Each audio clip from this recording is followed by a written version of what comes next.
The first order on the agenda, as always, is public comment. If anyone present or online would like to share any thoughts, please come to the podium or identify yourself online. You'll have 2 minutes to speak, and when you come forward, please state your first name, last name, and your address, please. Is there anybody who would like to address the county board? I'll ask 2 more times, either present or online. Anyone care to address the county board? One last time, would anyone care to address the county board? With that, we'll close the public comment. Next item on the agenda, 3.1 and 3.2 is to approve county board minutes. So moved. Second. Motion by Commissioner Elsing, seconded by Commissioner Olson. Any other discussion? All's in favor say aye. Aye. Opposed? Motion carries 5-0. Next on the agenda, 4.1 and 4.2 is to approve the receipt of approved committee minutes from the Planning Commission from August 15th and the Board of Adjustment from August 15th. I'll move to approve Planning Commission and Board of Adjustment. Second. Motion by Commissioner Ward, seconded by Commissioner Elsing. Any other discussion? All in favor say aye. Aye. Opposed? Motion carries 5-0. Consent comments and approval of the agenda. Commissioner Elsing? Nothing for me. Commissioner Ward? Maybe just a comment at the end, please. Commissioner Olson? Commissioner Meyer? No. Ms. Holte? I'm going to ask to pull 7.4 for a future board meeting. We just need a little more time to do some follow-up work. On the general business? Yeah, 7.4, 7.4, the housing. Yep. Okay, all right, good. I do have a comment at the end. Absolutely. Thank you. Anything else, Ms. Holte? No, sir. Ms. Sonneman? Nothing for me, thank you. All right. I'll move to approve the consent agenda as modified. Motion by Commissioner Meyer, seconded by Commissioner Olson. Any other discussion? All in favor say aye. Aye. Opposed? Motion carries 5-0. Ms. Holte, can you read the consent comments into the record, please? Yes. Sorry, consent items. 1, approve joint powers agreement with Office of Secretary of State. 6.2, approve LG 220 gambling application for exempt permit snow sports snowmobile club. 6.3, approve section 125 plan. 6.4, approve replacing microwave dish on Garvin Heights Tower. And 6.5, confirm payment of disbursements. Move to approve the consent items. Second. Motion by Commissioner Ward, seconded by Commissioner Elsing. Any other discussion? All in favor say aye. Aye. Opposed? Motion carries 5-0. That then takes us down to item 7.1, receive update from Laura Patterson regarding ARPA funds. Good morning. Good morning. Good morning, all. I do have some visuals that I think you were handed this morning. Back to give you an update, we are approaching the original end date of the grant funds, the American Rescue Plan Act funds, which is December 31st, 2026. As a reminder, our total award was $9,805,925. As of the 4th of October, we had paid out $9,097,202.33. So remaining is just a little bit over $700,000. Oh, I'm sorry. Could you advance the slide, whoever is in charge of that? There we go. Okay, perfect. We spent out a little over $2 million on broadband. That was fully spent out some time ago, I think even during my last update. Small business support went through the Chamber of Commerce here in Winona, and that was $2 million that was spent out. Special community-based projects were the grant-related opportunities that were brought to the board for approval, and that was $2,574,813. We have a little over $400,000 remaining there. There are 7 projects that are continuing to complete their initiatives and work related to their initial proposals, and those projects have been made aware that the original deadline is 12/31/2024 and have been asked to try to spend their funds out by that time. U.S. Treasury did create a new rule that as long as funds have been allotted by the 31st of December this year, they can continue to be spent out until December 31st, 2026. And I'll talk more about that in just a moment. Internal projects, $606,060 were allocated for internal projects, so county-based projects. And there's a little over 280,000 remaining there. Those projects are also aware of the kind of extension of opportunity to spend their funds. So if the slide could advance, please, just a reminder of what the acceptable uses of these funds were to begin with. I was very focused on replacing lost public sector funding, revenue, responding to public health issues and negative economic impacts of the pandemic, support for essential workers, investment in water, sewer, and broadband infrastructure, providing emergency relief related to natural disasters and the impacts that those have, support for transportation projects, and then Title I projects to cover community development block grant and Indian community development block grant programs. So the board utilized that guidance in making the original decisions about what could be spent. And on the next slide, just to, again, reiterate what I discussed, internal projects, funds will be spent out by the 31st of December 2026. There are a couple of projects, including the septic and water replacement, as well as Apple Blossom Park initiatives that will be spent out possibly by the end of this year, but definitely by the end of probably next year, but 2026 for sure. And then special projects, as I mentioned, there are a few opportunities that still exist to spend those dollars out with the 7, I believe it is, projects that have funds remaining. And that's my update. Any questions, concerns? Commissioner Ward and Commissioner Elson. I kept a chart. It was a 3-page of all the funded amount. And then this was back in 3/31/23. Mhm. You have an updated sheet like that? It was like 4 pages of. I can provide that. I have a more simplified version that I have in front of me if you have any particular questions, but yes, I can update that chart and provide It's that. just, being that we're talking budgets and dollars, if they haven't spent the money already, I feel like maybe we should claw it back for maybe some higher priorities right now. I don't know. Well, they do have until the end of December of this year to spend those dollars in their original notification of award. And that's just around the corner. So Yep. If there is any appreciable monies there that they aren't planning, I think we could use them in our budgeting process. So if you could provide a little bit more of an update, that would be beneficial. Sure. Can I respond to that real quickly, or did you have another Well, question? it's just, when you came up with this, there were a lot of good projects and some that I felt were, maybe they were just looking for free money. And it's the return on investment. I mean, Of course. what did we really get for the $9 million? That's a lot of money.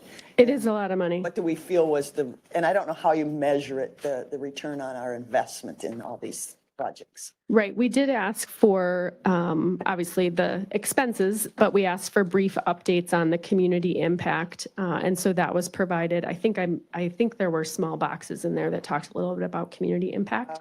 Additional information, plan, project, addition, progress, impact, yeah.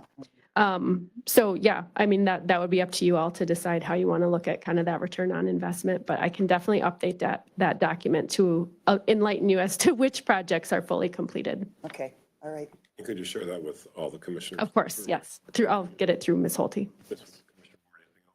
No. Commissioner Elsie? Just for clarification, you said that the dollars that are remaining, as long as they're allocated towards something, pre-allocated, designated, they have till 2026 to finish. Just the remainder of those dollars left. Anybody that's already been designated money has to spend it by the end of the year. Is that? I don't think so. So Is that something? as the projects have been, every project that was allocated funds in the original approval by the board has through December 31st of this year to spend those dollars. But because those dollars were already allocated to them, or to the particular initiative, Yep. they can, according to the US Treasury, they can spend those dollars out through December 31st of 2026. If there were dollars remaining that needed to be like completely reallocated for some reason, an organization shut down, let's just pretend, that allocation would need to be made before December 31st of 2024. But Sorry, December 31st, yeah, this year. This year. this year. Yeah. Next 2.5 I'm sorry, that may be what you said. I think we're on the same page. We're gonna let it go. Okay. All the more reason why Commissioner Ward's request, it makes sense, is to look at, and it's, I think, for me, it's not a matter of was it worthwhile. I think the prior board, before Commissioner Elsing and I made wise decisions. It's just an issue to me of prioritizing. So, because we only have 2.5 months to allocate, if we're going to reallocate anything, we only have two. I was just looking for, under what grounds could we potentially capitalize on any unspent funds, rather than, hey, let's just go figure out something, a way to get rid of it. Right. Is there a way that, is there a way to monitor it and actually monetize it somehow back? What are the grounds? That's what I was after. Yep, Better return. on absolutely. investment. Yeah, just what are the steps to make it happen? Prioritizing. Commissioner Meyer? I'm just asking, do you, at this point, the 7 projects and the community funds, is it your anticipation that they will spend them out? It is my it is my anticipation that they will spend them out. I have been communicating with them on a regular basis to help them recognize that December is right around the corner. And I think the projects that have remaining funds are, like, they're all in progress. They're all moving forward. There is a 10/15 request for people to, like, the 15th of this month, to submit another request for reimbursement. So we kind of do that on a quarterly cycle. So there could be, big submissions coming in the next basically week as well. It's Monday, right? Yeah, but when I'm working on the updated chart, I will communicate with those unfinished projects again to ensure I have the most up-to-date information for you all. Thanks. Could you, when you update the board, could you also, I don't know if it's a separate page in the beginning or the end, but those, you said, Commissioner Meyer, you said 7, the 7 remaining ones, maybe put those on one page. Sure. So that would be helpful. I mean, we could, as we read through it, mark it, but it'd be easier. You probably have a better sense of what those are. Sure. Other questions for Ms. Pedersen? Oh, jeez. Anything else you want to add? Thank you for the opportunity to provide you an Thank for your update. work on this. Thank you. Thank you. Thank you. Next item is 7.2, appoint 1 or 2 county board members to Veteran Services Advisory Committee. And this is separate from another item later on where we'll appoint. Well, it's the, Citizen, wow. No, yeah, 7.3 then, right? 1.3, that's different, yeah. I guess I would be willing to volunteer for that board. I would also be willing unless somebody else feels strongly as well. Okay, we could entertain a motion to then nominate 2 commissioners. I'll move to appoint Commissioner Elson and Commissioner Vagley as our 2 county board members to the new created Veteran Service Advisory Committee. Second. Motion by Commissioner Ward, seconded by Commissioner Olson to appoint Commissioners Elsing and Vagley. Any other discussion? All in favor, say aye. Aye. Opposed? Motion carries 5. That then brings us to item 7.3, discuss and or appoint citizen advisory committee members. And I believe that there were 4 people that had submitted applications, correct? And we could have anywhere between up to 5, was that? I know most of them, and I think that they, and the one person I didn't know very well, it seems like he's also very qualified. Yeah. I would move to appoint the 4 applicants. Again, I thought the applications, their qualifications are Yeah, outstanding. Wonderful. And we have someone from St. second Charles, it. which is fantastic. Yeah, Jose, officer, our chief of police. Yep. Yes. He's a very good So I'll individual. move to appoint all 4 of them.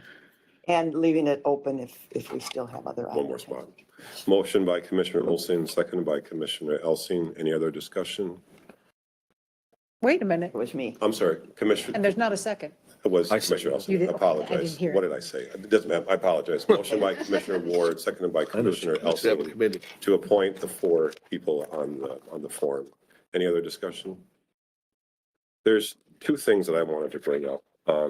There wasn't a mention of, one's a small, perhaps, this is something that could be worked out later on. Is this committee like the others? It has a 6-year term limit, correct? And the problem is if they all start at the same time, they're all gonna, so maybe this is something we can discuss once the committee is created. Maybe we want to stagger it such that we don't lose all 4 of them at once. But that's something maybe we could, if the board's okay with it, internally, we could figure out who might want to, just, we don't want to lose all that in institutional memory at once. We'll have to, Maybe some could serve, then, and when you step off, correct me if I'm wrong, when you step off an advisory committee, you have to be off for 1 year. Right. And then you could theoretically reapply again a year or 2 later, et cetera. But just so we don't lose all 4 of them at once. The second item is, it mentions that there was no per diems in the 2024 budget, but other advisory committees, they do receive per diems, correct? I don't foresee that being a problem. If it meets between now and the end of the year, it's going to be minimal cost. Okay. So we could, if, hopefully we can meet once, maybe in the next couple of months, but then we'll add it into the 2025 budget. So this committee would also qualify for per diems as well. Right, yes. So if those, that could just be noted for future reference, that, yeah, it would be a small amount and it probably won't be very many people. And some people don't even elect to collect it. Right. Any other discussion? All in favor, say aye. Aye. Opposed? Motion carries 5-0. Item 7.4 was tabled for a future meeting. This seems fast. So committee reports and communications, Commissioner Elsie. I just wanted to make note, Commissioner Vagley and I attended Rolling Stone City Council meeting last night. Had a warm welcome there and seemed, they were very appreciative that we'd come out and actually spent more time talking than what I thought we would. You know, some good questions came up and as we were educating, not advocating, for the sales tax referendum, Commissioner Bagley and I both had an opportunity to speak, and I've contacted all but one of the 8 municipalities, Minneska and Minnesota City. I'm just having dialogue with them outside of their meetings. We've got Rolling Stone. Tonight will be St. Charles, then over to St. Altura, and then drop down to Stockton. And originally it was going to hit Minnesota City, but I just talked with the mayor personally, and he's going to be spreading some information out too. So we're due diligence to try to get the message out as to what this tax referendum is, and then we're going to be relying on the township meeting to spread the word there. It's pretty hard. Well, I've got 8 municipalities and 8 townships. That's a lot of meetings to try to hit on top of all this. So, yeah, so that's what I have. And then the 4-H turnout was really good. I don't know if anybody else had the opportunity to make it up there, but Marcia and I were both there. And it was very well attended. I expected to see, as nice as it was, and people in the fields, I thought we'd see more people doing that, but it was a great day. So. Thank you for all those visits to all the townships and the smaller towns. Commissioner Ward?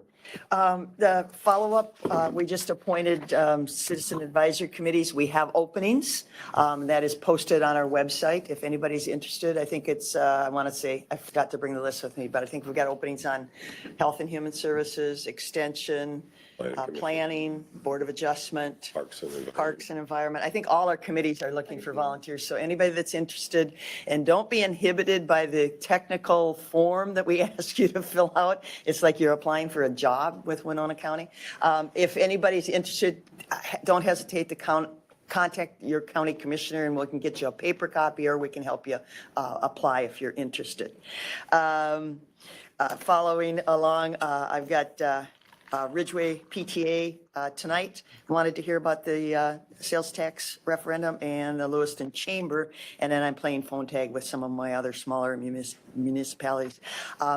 I guess if there's any common question, maybe Ms. Holte, we can direct them to Ms. Holte and then we can get the answer so that we're all, again, giving the same educational information.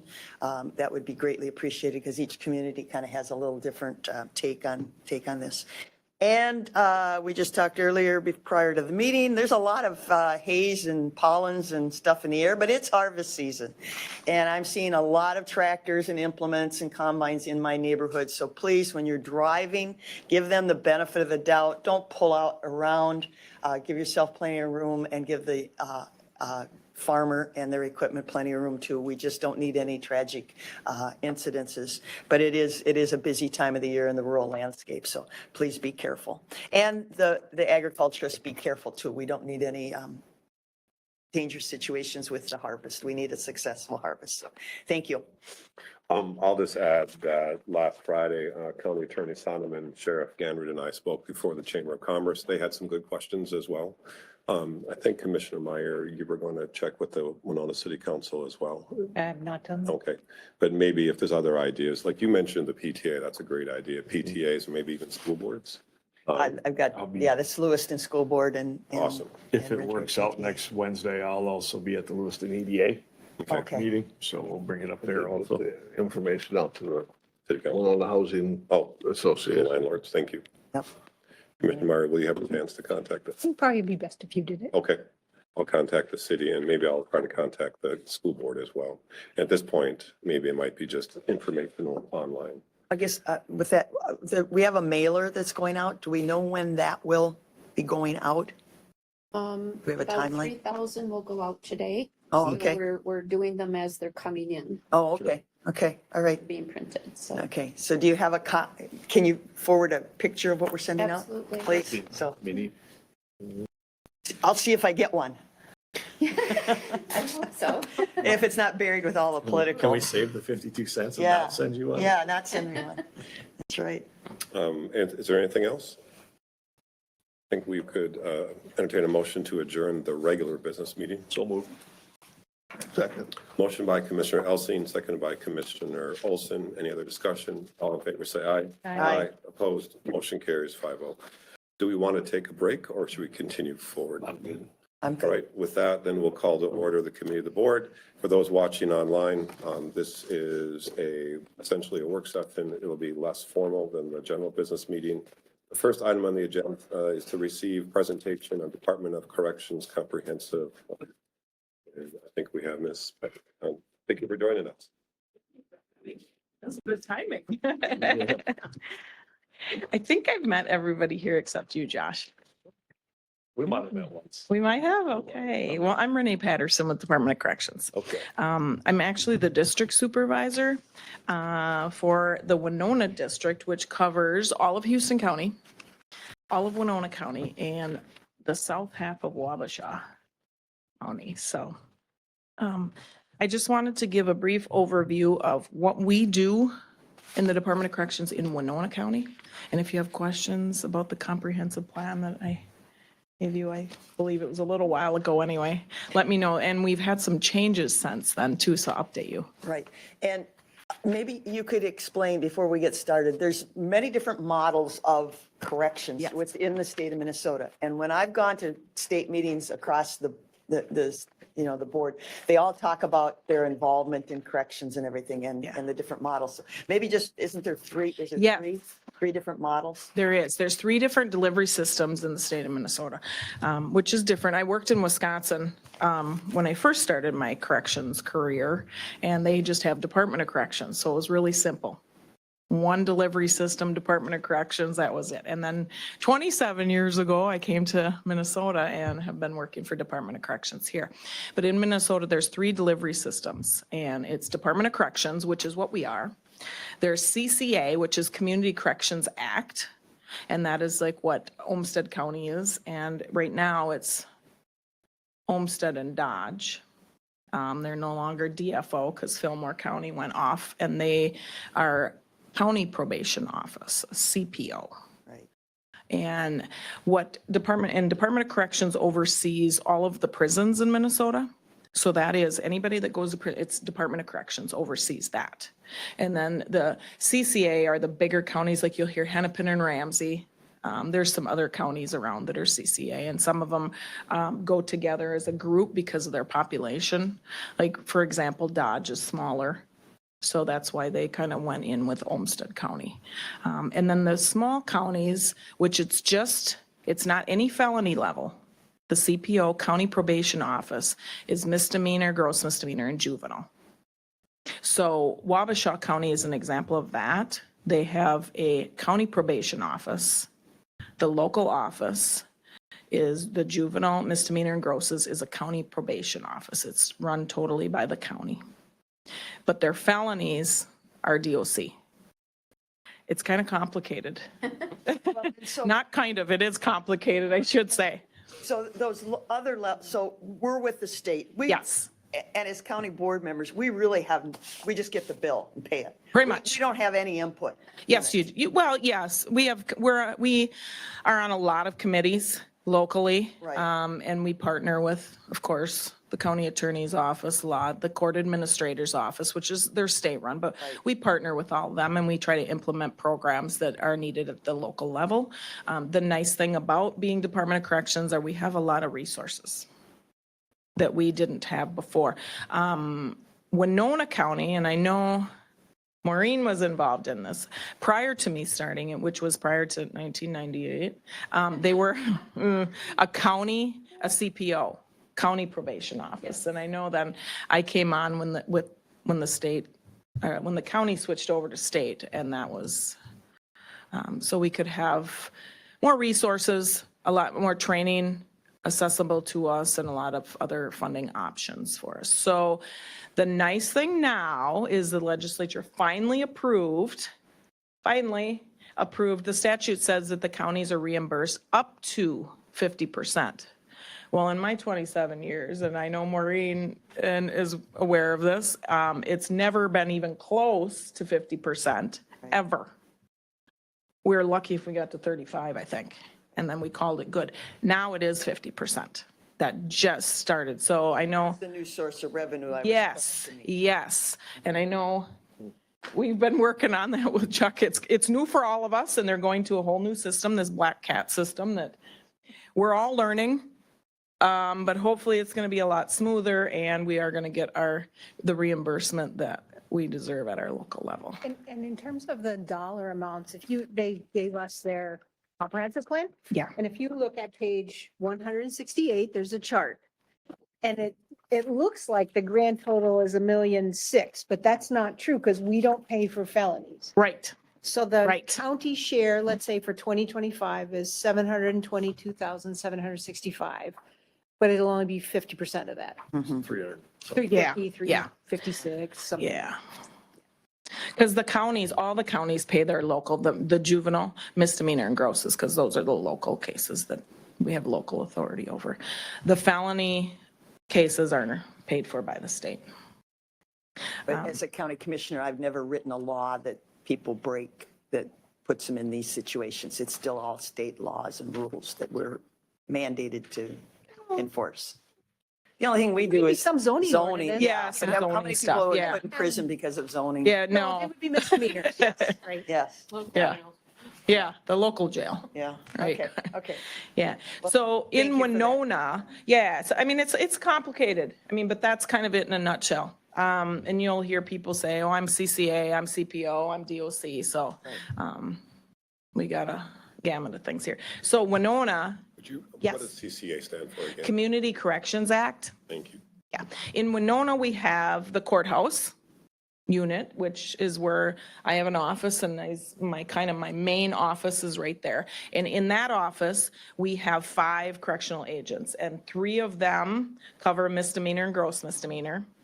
One of them helps with the treatment court, so he's technically part-time misdemeanor, gross misdemeanor, the other part-time, he does felony treatment court. And then we have 2 juvenile agents in the courthouse. And that's for corrections agents. And then we have 2 restorative justice staff in the courthouse. Just because they're not Yep. juveniles, they help juveniles. Right. Yes. They're They're state juvenile employees. correction. Yes, the correction agents are all, and myself and my support staff, we're all state employees. Right. But the restorative justice staff are county, and then my support staff are county in the front. So it's kind of complicated there too. And then I have the felony office, which is right next to the ambulance center. So kind of right down there. And that's all state, they cover all felons, supervise all felons. There's 5 agents there in that office. 2 of the agents in that office cover some other counties, like my sex offender agent covers the sex offenders in Houston County. And then my minimum level supervision agent, which minimum is the lowest level offenders that we have, she covers Wabasha minimums as well. So, That seems like a lot of people for Can't be that not a many. huge population. I mean, is it? pretty good sized population. There's some stats in your, it's, we have some really heavy caseloads over in that office. And that's So- determined by the state, of how many people you have to have? Well, we have 5 agents over there right now, and we try to, it's all of the Winona County clients that are supervised. We're hoping that we would sometime get another agent in there to assist with that. They're doing what we call right now a time study on the caseloads. And we've had to move things around to make that work, and that's why some of the other counties have different clients as well. That's why we have the sex offenders here in Winona. We cover Winona and Houston County, and then we cover some of the minimums in Wabasha. So it's based on a time study, and they're redoing that right now. So hopefully we may get another agent.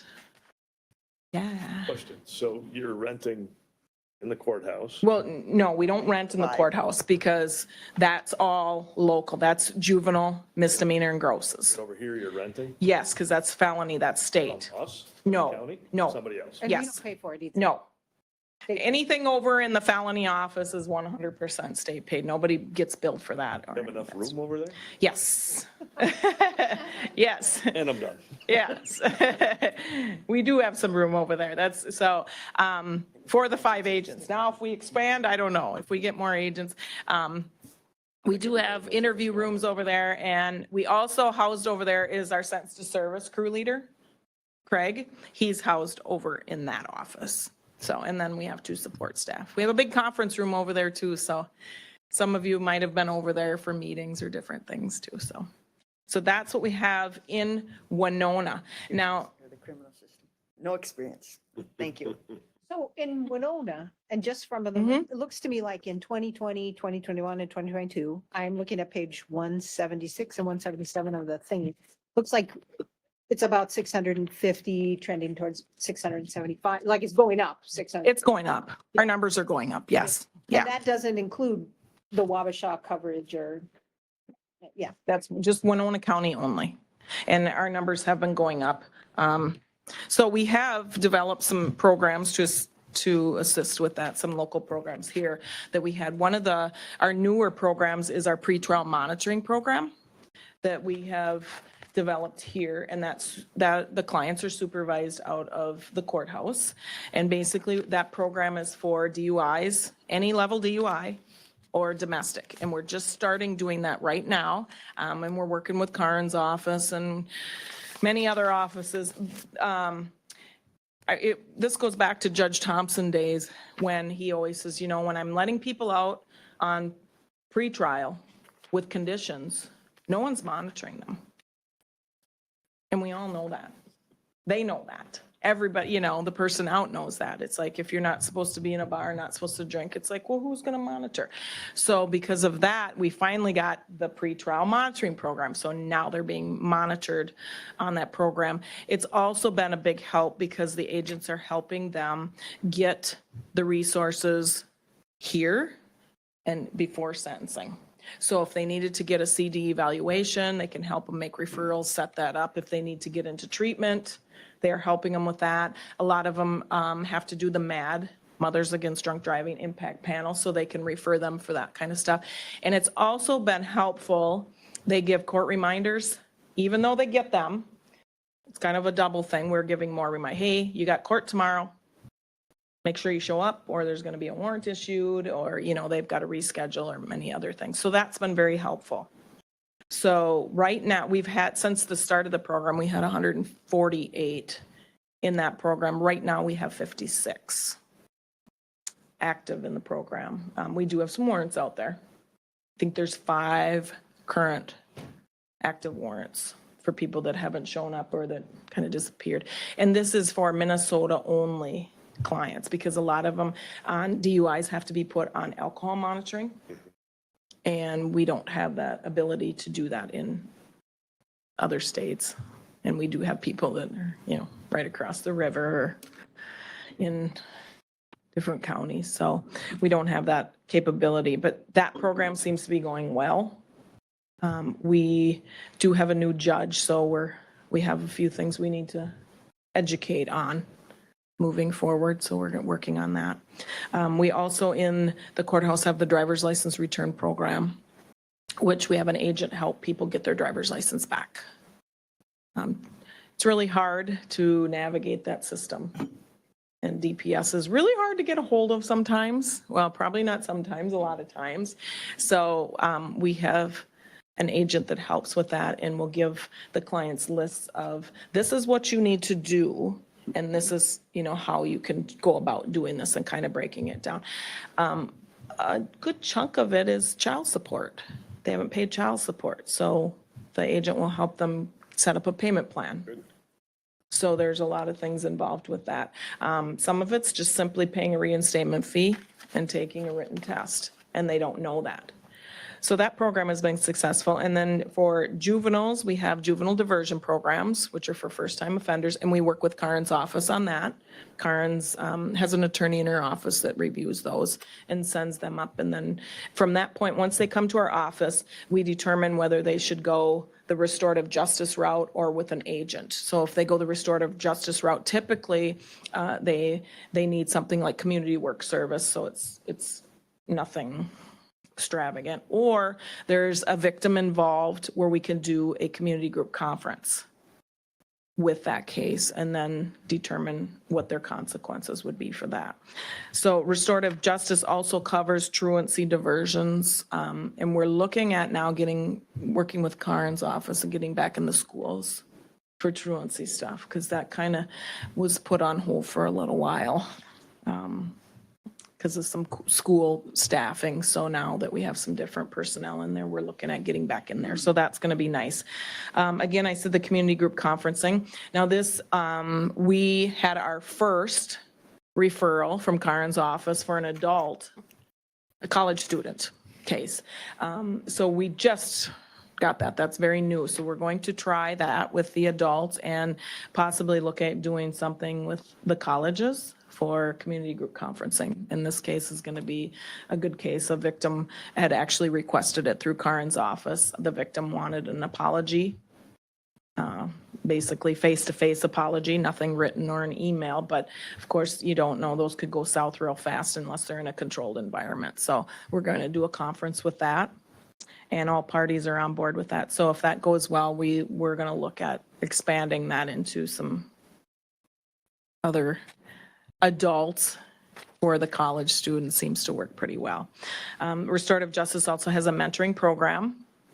Our numbers are low for mentors, so we're trying to increase our mentor pool. So they've been doing a lot of speaking engagements. We do get quite a few college students.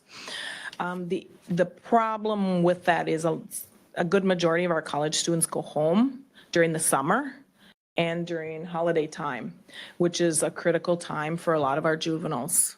The families aren't around during the holiday time. And then summers, when they're out of school, they need somebody. So we're kind of brainstorming, and they're doing some speaking engagements to different clubs to try to recruit some mentors that are around all year. Remind me, are the mentors volunteers or? Yes, they're all volunteers. Yep. The activities that they do they don't have to pay for those. So the Restorative Justice does their annual golf tournament to raise money for stuff like that. This month they're doing corn maze and hayride and pumpkin stuff, and all that will be paid for. They just show up and have a good time. So the Restorative Justice Program also does a group called Independent Living Skills or Independent Life Skills, which is amazing that we have seniors in high school that don't know how to do laundry even. So some very basic skills that they're taught. And those groups are different. Each quarter, they're done differently because it depends on the needs of the group. And they also have the group pick. We had the summer session, they were interested in talking to landlords on leasing apartments and what's required and how to fill out a lease and how to be a good tenant. Some of them were looking at doing that, moving out from home. So it's driven by the group as well. We do community work service that I mentioned. And then restorative justice has started with the treatment court circles of support. So when somebody's coming back from treatment, they're helping with that. I believe, and Karen, you might know this, there's 2 of them going on right now, and they've just recently started. Yeah. So those are new as well. So we're trying to reach out into that. And of course, our office in the courthouse, Bill Moe is the treatment court agent, and he's been involved for quite some time. I don't even know how long. He's been involved in that quite some time. Yeah, a long time as well. Yes. So that's one of his passions is the treatment court program, and he loves doing that. So they've developed an aftercare program, and they do the aftercare with the clients that graduate from treatment court. They check in with them and they do groups with them. Those are held over at our felony office, and Karen Heider is involved in that. So the aftercare group, and they work on different things. You might have, if you've seen anything in there, we do what we call carry guides. We do driver's workbook. We're doing different things like that, cog skills stuff to help them.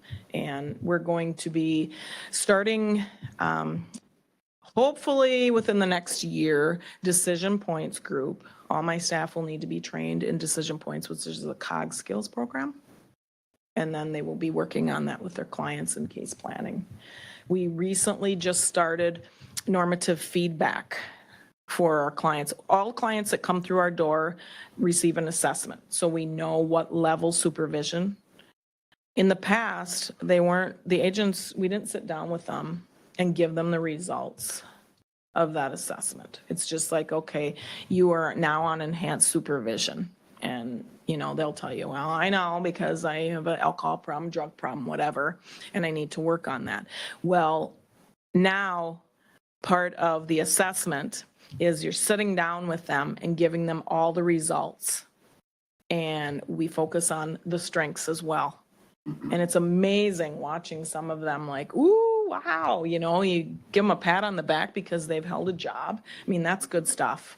And then they're more open to case planning on the other things. It's just like we use the analogy when you go to the doctor's office and you do your blood work, you always get your results, whether they're good or bad, you always get them. So why aren't we giving the results to the clients on their assessments?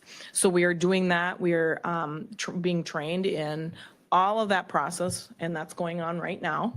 So that's been really refreshing for people to see. And the clients are receiving it very well. Of course, we have a couple that, don't want to hear it, and that's okay. I tell the agents, just keep trying. I don't always want to hear what my blood work comes back at either when I go in, but it's something good. And to know that you're not alone in this, we have the tools to help you get through this. So it's been good to see. And we are looking at following what we call a roadmap. And that way, if they are completing all of the stuff that they need to complete, and we are doing dosage probation, like you're completing the number of hours of treatment that you need, and you're actually utilizing it, you're not violating, you could possibly be eligible for early discharge. So that's an incentive for a lot of people. Because when they come in, the first thing you say, well, what is your goal here? 99% say to get off probation early. I don't want to be on it. I don't want to see you again. It's like, perfect. How can we do that? So we move forward that way. I don't want to see you either. Yeah, yes, yeah. So that's, and sentence to service we've had for quite some time. We have one crew here in Winona, because both Chuck and Lou have retired. And so I think we stole from Houston County. Greg probably knows Craig very well. We stole Craig from there, who's, I think, missed down there. Yeah, we met some. Yeah, very much so. And so we have him come up here, and he's been doing a great job with all the different things that he's been He was doing. good. Yes.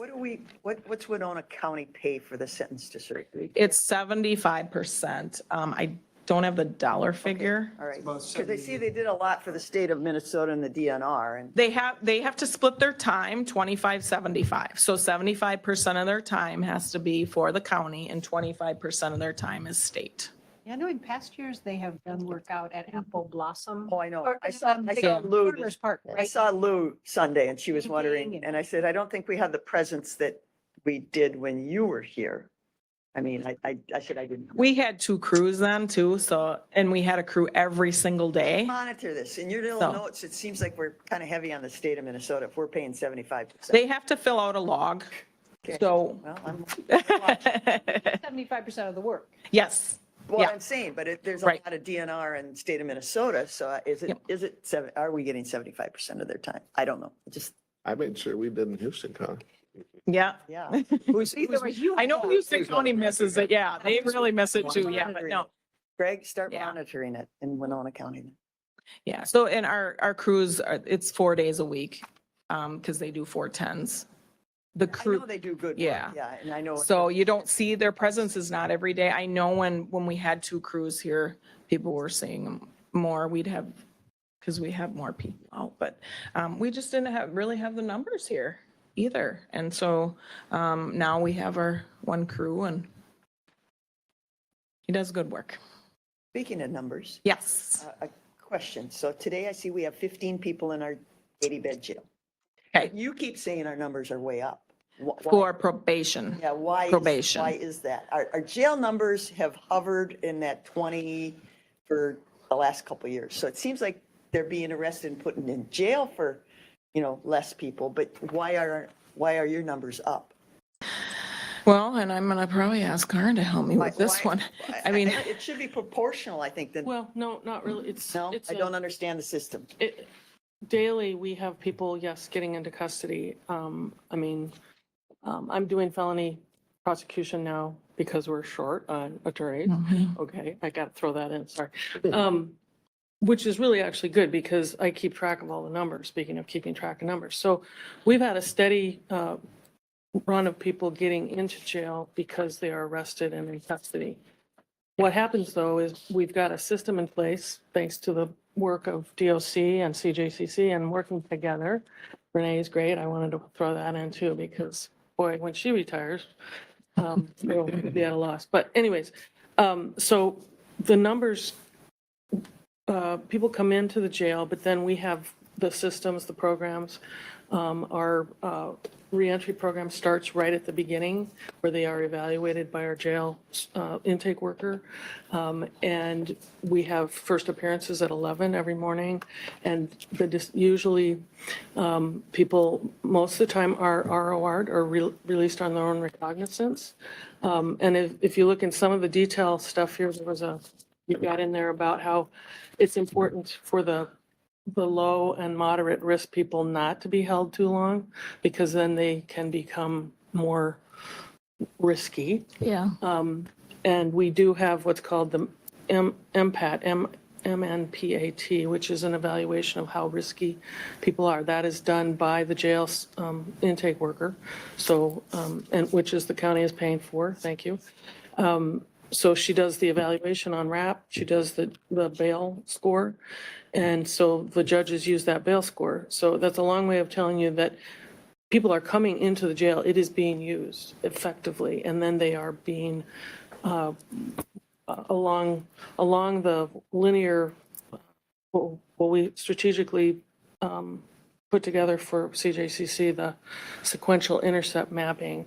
So at every point along in the criminal justice, I'll call it the linear line, people are either going to treatment, they're being released on their own recognizance. Today, we have a guy who's in treatment court who's looking at, he was arrested because he was using, so the system works to get them and give them the consequences, but then give them the treatment response. So that's why I think, and that's just my anecdotal theory, but I think that's why our system is actually working to not have somebody sitting there for a year They could be there for up to 364 days. We do have now the capability of holding people like, we're holding Mr. Frabel in our jail. There's also people who are serving up to a year there. And if you look at the folks in the jail, you'll see, they shuttle in, they shuttle out, and then there's some people who stay there. So those numbers don't really tell the story when you look at the daily count, so. Chris? So if I hear you right, what you're telling me is that because we're doing these better risk assessments and mental health and substance abuse assessments once people get arrested, that we can make a better judgment about whether we should let them out on ROR? Correct. And so you have a better feeling about that set of folks. And it's not just a feel, I'm sorry to interrupt. No, yes. It's data-driven. Yeah. It's, right, yeah. Yep, and in addition to that, because we have a treatment court, you don't have to sit in jail because I've been at treatment court when somebody didn't do what they're supposed to do, and the cops came in and took them out, right, like then and there. Immediate sanction. Took them back to the jail. And then this pretrial monitoring program is, so mostly the people who get arrested have pretty low incomes and they can't always afford their bail. Correct. And so in this case, if there are certain lower level offenses, they can get monitoring and get out, and then they're not sitting around in jail because they can't afford bail and they're waiting for their actual trial. Right, and they can Right? go back to jail, they can go back to their family. So it's the diversion programs that can help keep people. Yeah, I mean, that's a general term for the Yeah. programs. I'd just like to say one more example that Renee would be familiar with as well, that we had happen yesterday. A gentleman came in who has a second-degree assault case pending. He wasn't in jail because he was Rule 20, which means there was a mental health evaluation done on him. And he was found to be incompetent in that case, but he was charged because he was found, and I'll say allegedly, taking items from a local store on Friday to the level of a felony level. And it was I charged it as a third-degree burglary because he went in, stole stuff, and he had been trespassed from that store. Because of the system that we have with DOC, we all work together. Yeah.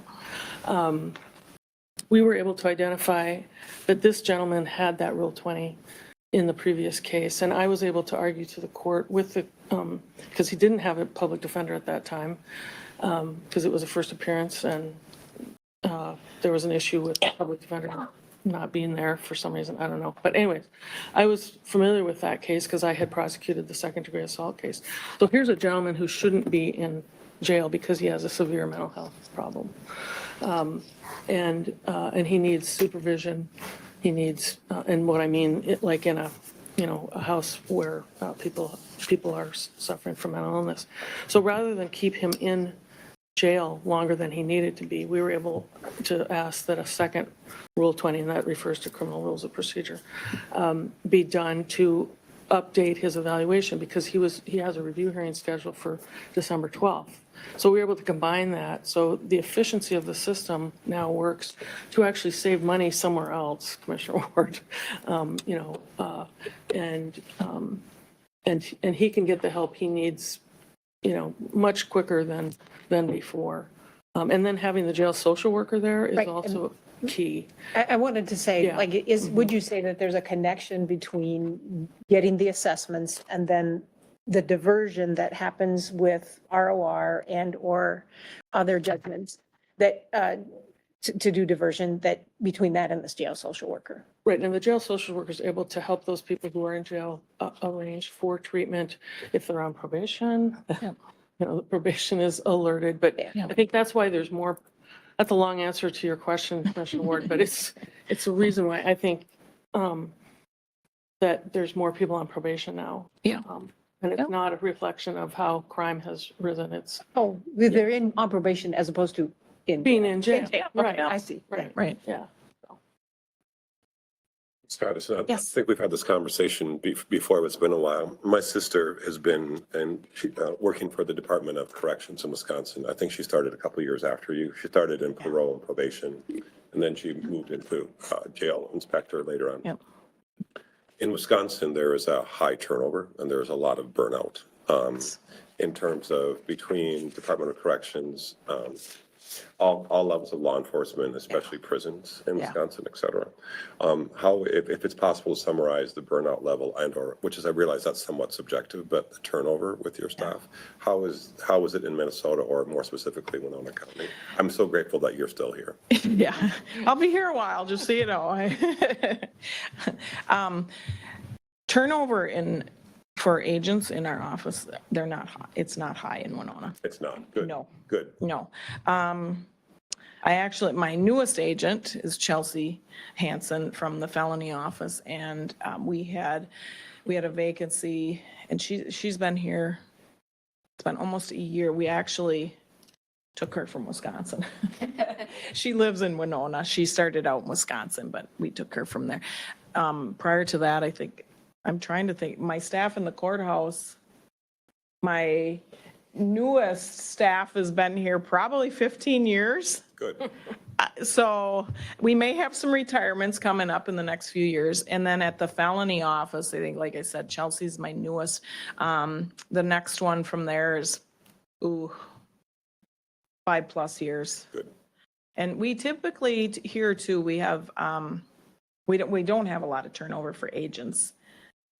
They like the area. They like Winona County. Good. They like it here. I've had turnover in, support staff, other positions, but not with correction agents. So. And I only got a small taste, like Marcia mentioned about, that's something that most of us don't have experience with, but my sister would share stories about some of the people that she also worked with sex offenders for a while. And there's, I'll just be blunt, there's the scum and then there's a scum of the scum, and et cetera. So I thought my job was tough sometimes in terms of the families I have to work with. It's nothing compared to what your staff have to work with, et cetera. And it takes, I've told staff, it takes somebody special to work with certain clients. My juvenile agents, that's their passion. They want to work with juveniles. I have other agents in the office say, you couldn't pay me to work with the juvenile and their family. I mean, just like the sex offenders. I have staff who say, I can't work with sex offenders. So, it takes somebody special to work with certain caseloads, and that's kind of how we have it. So we do, and DOC is getting a lot better over the years from when I started to now. We have, a wellness department. Good. So they do trainings and they come out and talk about staff resiliency and different things. So they are working on that, and staff mental health. So they've gotten a lot better with that because they know the burnout is high, not just in corrections. I mean, it's law enforcement, the criminal justice system in general. I think the burnout is high. I think every profession. Yeah. So we are part of the state system, Yes. and how do we maintain or keep costs from escalating a great deal? I know, and Attorney Sonneman has announced she is retiring in 2 years. How much influence does a local elected county attorney have over this system and a local county board have over this system to somewhat maintain costs? Because you have a sheet in here too of contracted services and proposals for new services. And then how do we quantify that's, all these programs and everything we say is cost saving, which it's kind of some of that feel good that you think it is, but to put dollars and cents to it. When you put them in jail, exactly what it costs you per day to keep them in jail. I mean, that's a definitive number. All these other things are kind of touchy-feely numbers. So in your vast experience, how does Winona County control this monster that exists in our society of crime and sexual assault and drugs? Yeah, that's a really good question. I don't have a great answer for that. I'll let you think about it. You But can yeah, sleep I mean, on it. and there are things like we are involved on every CJC committee, subcommittee. I mean, we're involved in everything local that we can. I mean, my staff, most of them live in this county, live here. They're invested in what we do here. We all are. We're invested. We're not in this field because of the money, let me tell you that. Yeah. We're not here for the paycheck. We're here because this is where our passion is in helping people. I think, that we do have evaluations on some programs that we have through CJCC. And if there's suggestions on things like the pretrial monitoring, that was something that came from, Judge Thompson was hammering this, and then the attorneys and all of us, and we just got together and said, hey, let's do this. It's not a statewide, not all DOCs have this, or other correction systems have this, so it's something that we decided locally, just like restorative justice. That is something that we've done here locally, and the programs that we have. We're always open to suggestions and things if we can fit that in and how we can make the system work better. And ultimately our goal is, I know we have that wonderful, beautiful jail, but swift consequences are the ones that get swift, and not, just getting them in, do your 3 days, whatever they may have, and get out. Let's figure out the plan from here.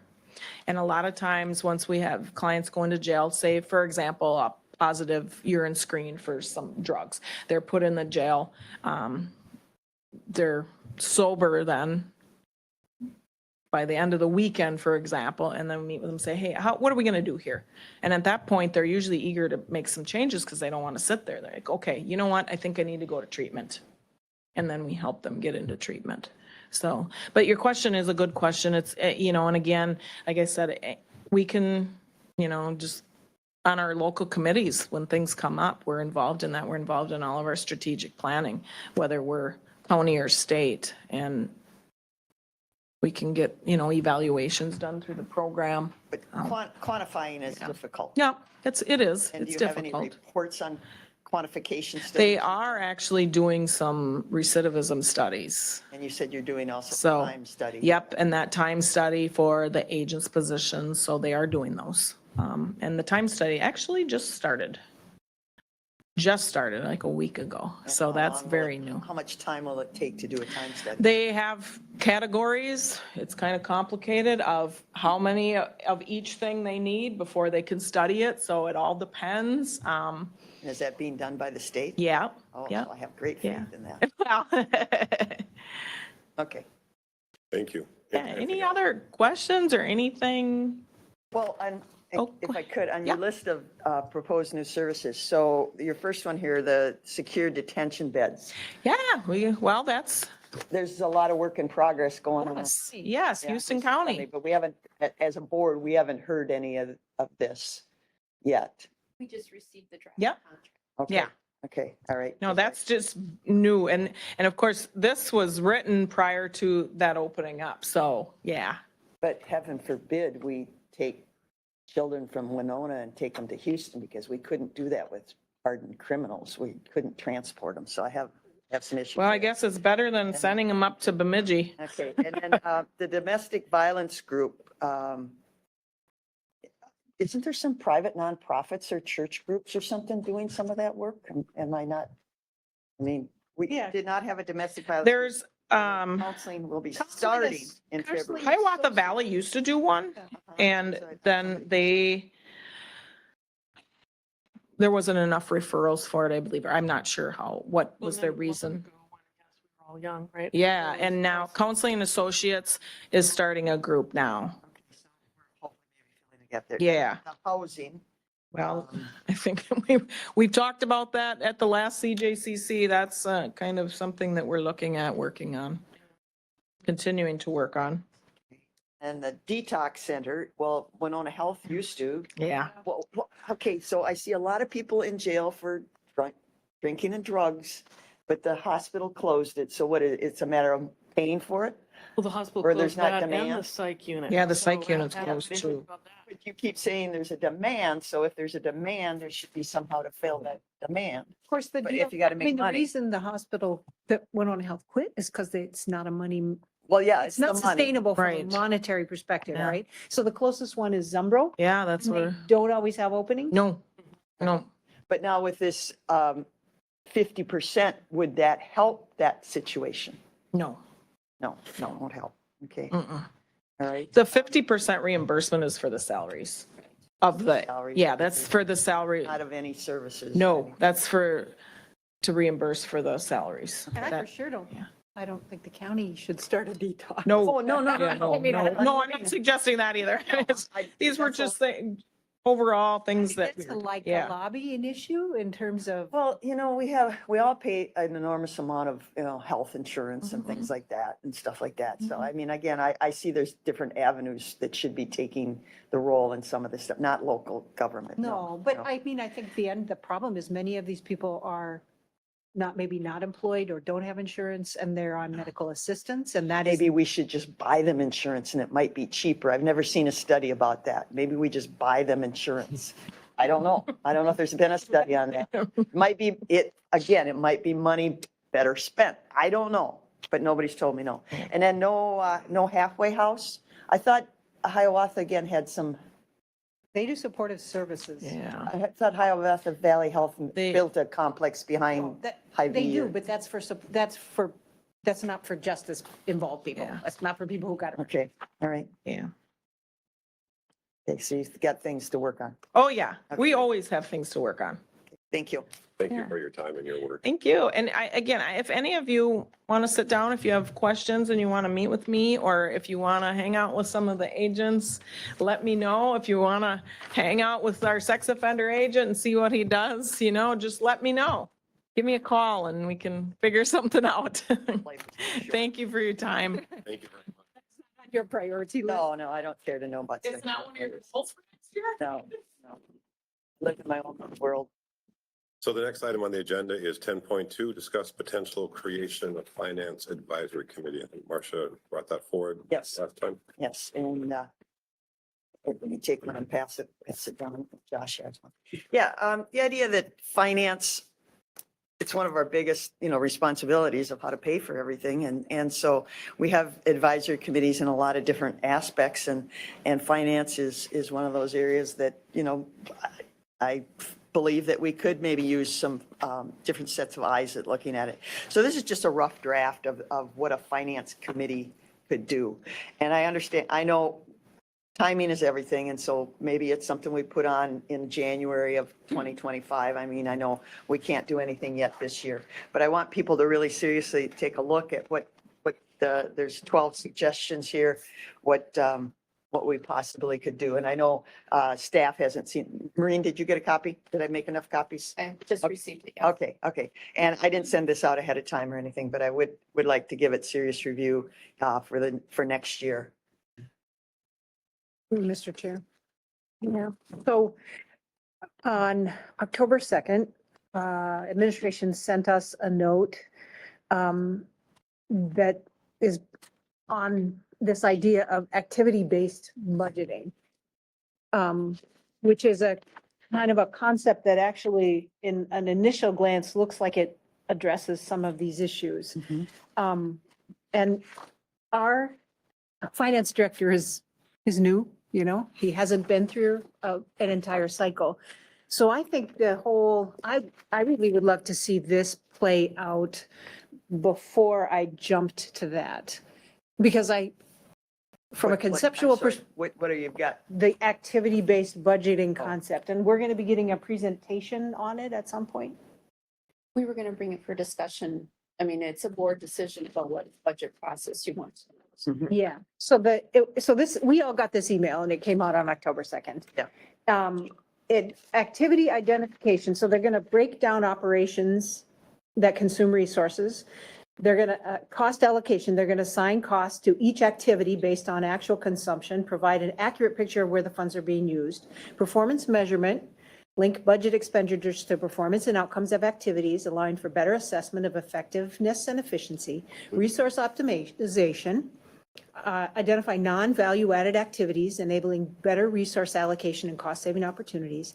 Enhance decision-making by providing detailed insight into the financial implication of different activities, aiding in strategic planning and resource management. So I'm actually kind of looking forward to what this brings in front of us. And I really feel like the main job of each of us as commissioners is the budget and the levy. That is the biggest part of our job. And I am not ready to hand that over to a citizen committee, especially when we have a new director who has some new ideas for how we might achieve some of the very things that are on there. So I'm not saying never, but I see that as a little premature. I'd like to let Mr. Elliott get us through a full year before we consider asking citizens to come in and give us try to direct how we spend our money. That's just how I feel about the discussion. Nothing personal, but I have no experience with our newest financial person. And again, I firmly believe the citizens could be another set of eyes to look over these things. Because it wouldn't be just a citizen, it would be somebody that has finance background and everything. Again, we would take applications and it would have to be somebody with a certain level of expertise and such. And I think it could be advantageous in helping guide this new system. That new system sounds good. Yeah. It does sound good. It's a major undertaking. And if there could be some help with implementing, I think it would be to our advantage. I don't see one interfering with the other. I just feel as though one could actually complement the other in this situation. In other words, the more input, the better as we break these things down. I don't see this as a hindrance to what they want to put into play. It's more sets of eyes and thought processes. This isn't going to be a governing board. It's just going to be suggestive at best. Advisory. So, it has no authority to say what actually happens. So I don't see it as a means to stop potentially putting this into place. And again, I don't think there's any sort of rush on it. But I also am very excited when I saw that. I thought, boy, this is going to give us some information here, which is good, especially when you're new and you're trying to figure a lot of these things out. And, I think once that comes into play, it's also going to make a transition from one commissioner to the next commissioner be a little more transparent and easy to identify where some of these things and what's happening. So again, I don't know what it's all going to entail, but I saw it and thought, boy, that's something like me. I would read that thing because, that would be helpful. I also don't want to stop. I think I know where Commissioner Ward is going with this. We'll allude to Commissioner Meyer's thought process that one of the biggest things is the money, but yet if you ask anybody how we get to those decisions, there's virtually no community input to it. It just happens behind the scenes and all they see is the number we print in the paper. And this does allow people, if they're truly passionate, and I think we have to vet them out based on, what their background is or what they're involved in. Years ago, it was kind of common knowledge to sit on a public board like this. You had to own land, be a business owner. There was rules as to what it took to sit on these types of boards, which have all gone by the wayside. But the idea was that be involved with something that you understood. And because back then, again, it was mostly financial driven. We didn't have so many of the social things that we do today. That was one of the rules oftentimes to be a public official. So I think I don't want to throw this under based on that because I think both could be advantageous.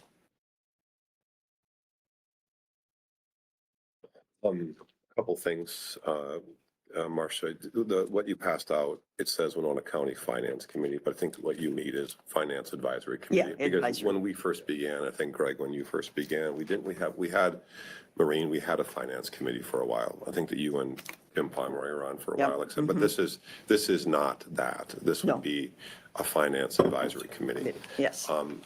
Just thinking out loud, I could see the advantages of it and I see the disadvantages of it. One disadvantage is it would slow down an already complex process, but there's maybe ways to work with that. How many times would you foresee this group? And this is just, I don't have an idea in my head. Like the Veterans Advisory, we were thinking twice a year, but this probably would be more than twice a year. Maybe quarterly. I mean, again, that hasn't been determined or really thought out. And I could see, like what Josh said, it would actually help, I think, some members of the public better understand and describe what's going on. Just as long as we didn't add a ton of work to what Marine and Chuck and the other department heads do, I could, to me, there's a balance point to do that and still get people to look at it, an overview. And if people want to drill down, they could drill down later. And I would position it with that, and just to kind of go with that. I don't think this would actually create anything for the staff. It'd be very similar to what comes to us. You know, we have advisory committees or we have other things that come to us to help us make better decisions, or at least give us more information. yep, the planning commission, yep. Yeah, and then we don't have to dive in so much. And in fact, if we can come up with some, if this board could come up with some options, opportunities, thought processes that maybe staff might not be doing, they can always disregard the whole thing 100% and say, hey, we have to go down this route. I mean, we would hope that there'd be some consideration there, but the idea is just to put some different sets of eyes on it, you know? I would say that there is an enormous amount of work that goes into running the Board of Adjustment and the Planning Commission. Oh, And yeah, so I'm not I saying that would like there to isn't. Yeah. Have staff kind of maybe come back and talk to us about the burden that they think such a committee would put on them. I think there's an enormous learning curve for each of us, and it would be just as big or maybe more for people that we attempt to put on that committee.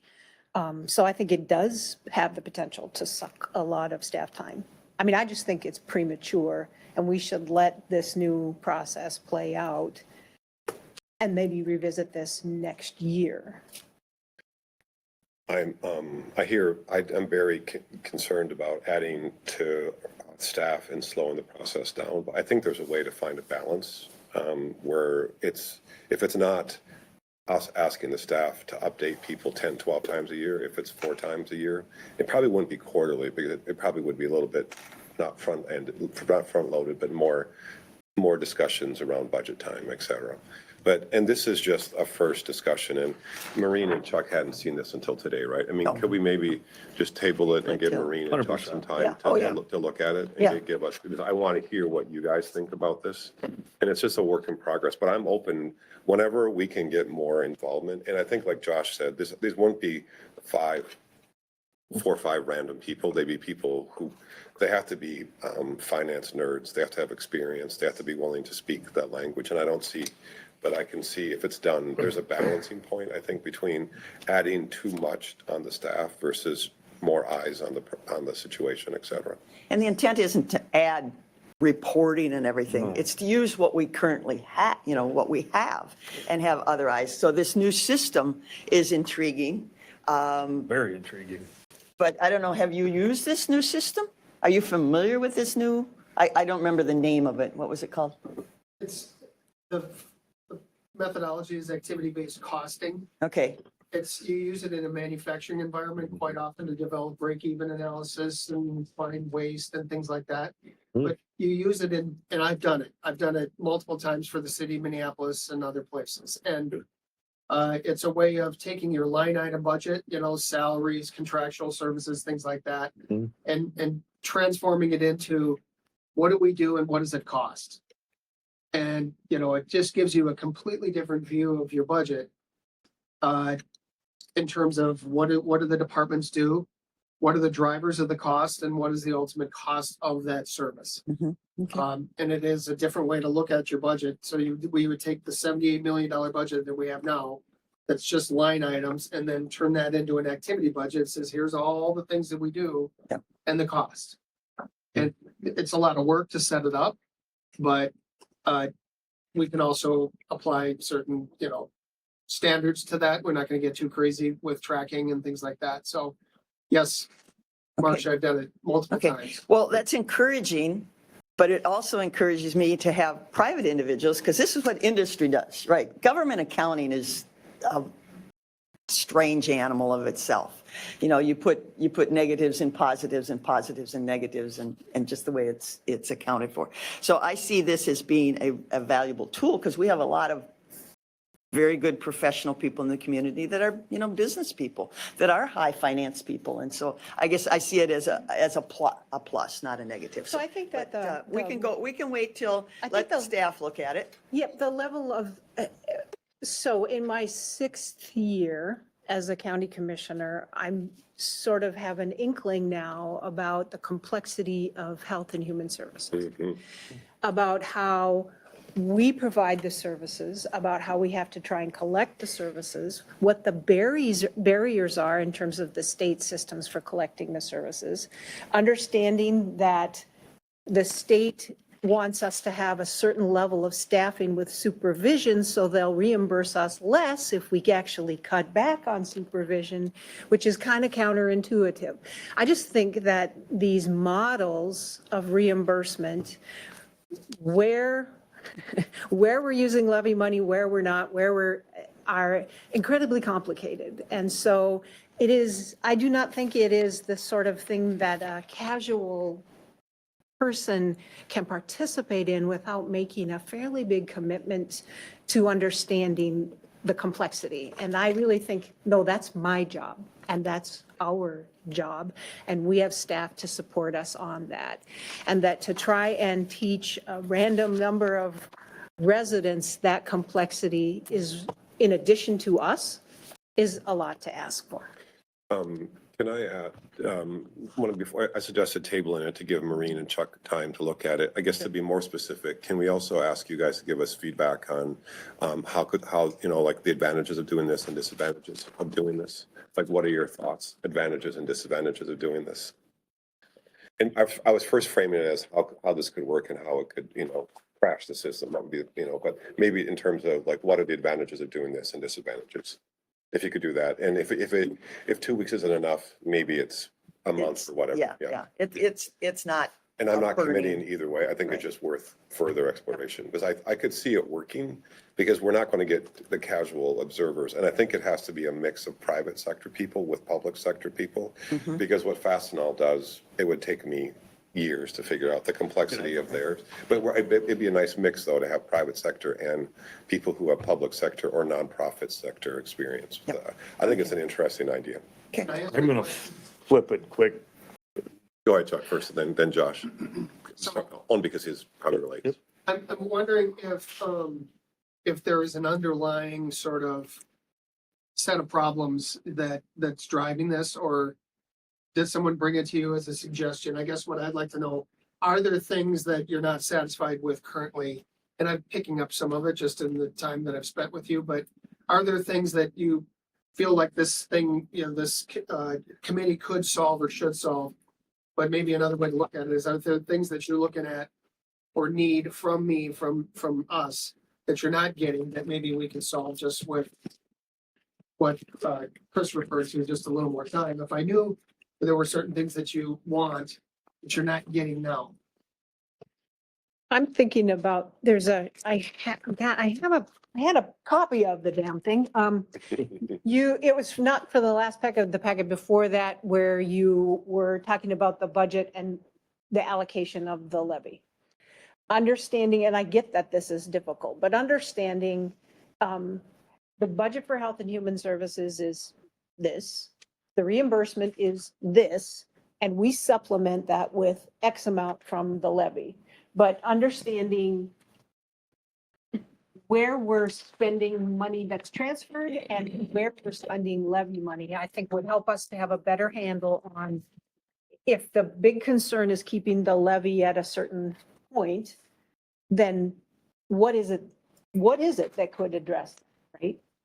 I've spent a lot of time on that just because we have Yeah. a bit of a gap right now between the preliminary levy that was set and the consumption of the levy with our services. Yeah. So, Yeah, I and think this new system will really highlight.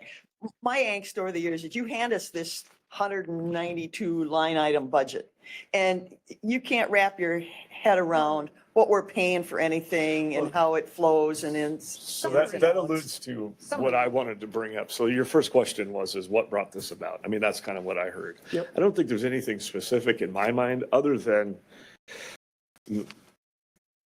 we're accountable for why we're taking money from people. And so the more opportunity we have to get people involved in the correct people that can help us make better decisions, I actually would say it's the opposite of what Commissioner Meyer just said, that we're creating more work, that we have to try to get 7 members.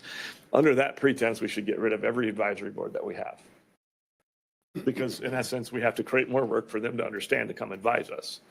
The whole point is that that group begins to understand and does a better job. So they bring things that we don't know, that staff doesn't know, that might suggest this.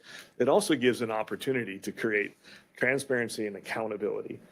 If you're that concerned about what the county's doing with your money, here's your opportunity to get on this board. Here's your opportunity to partake in, again, arguably the number one thing that we do as a county board, which is take money from you and figure out where to allocate it, the Robin Hood concept. So in my opinion, I don't know where I mean, quite honestly, and I'm going to say this just maybe a little loose laid, but it probably wouldn't be a more arguably better board to have than a finance board and then all the boards underneath of that advise to us. Because ultimately, if that's the most important thing that we do, why wouldn't we have more input from outside sources? So again, is it necessary that we have to have this established by January? No, but I definitely can appreciate that, I would be willing to, or I guess I would look at it and say this would be an area that we should probably invest some time into and get a board that would understand and help this. We might end up, Commissioner Ward, nobody wants to be on this board. That's true. And then it just dissolves itself. Yeah, answers the question. My concern is that the board is comprised of people who just want to see lower taxes and are not necessarily concerned about the quality of government, because we are not a private entity. We are government.